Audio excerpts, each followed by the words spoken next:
All eyes are on the RBA's crucial meeting today, with Aussie mortgage holders desperately hoping for some much-needed interest rate relief. However, while the annual headline inflation rate has slipped back within the Reserve Bank's target range, many economists are largely predicting we'll not see a cut until at least 2025, some even saying later in 2026. To break things down, let's bring in Dr. Christian Baylis, finance expert and founder of Fortlake Asset Management. Great to have you with us. So inflation has moved within the RBA's target bracket.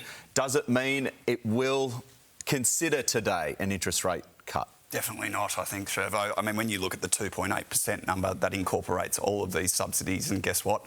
A lot of those subsidies are set to expire come June of next year, which is convenently just after the election. So, yeah. Is it a furphy, is it?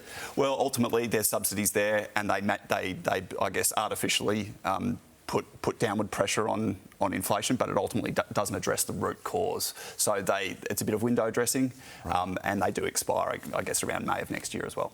Right, which is around election time. Absolutely. So is that kind of what's happening here? Is it trying to look like inflation is down heading into the election? The RBA might be convinced that they'll lower interest rates just in time? Well, the RBA is not falling for it. If you look at their forecast, they're predicting inflation to go back up to 3.7% by the end of 2025. So they're not going to be responding to any window dressing. They know what's going on, and they've ultimately got a set policy for the underlying inflation rate, which currently sits at about 3.5% when you X out all of those subsidies. Right. It's crazy. The narrative we've been talking about over the last few months has been it's heading in a downward slide for inflation, and interest rates will come, but unfortunately we keep pushing out that expectation. Absolutely. Christian, thanks for coming in. Really appreciate it.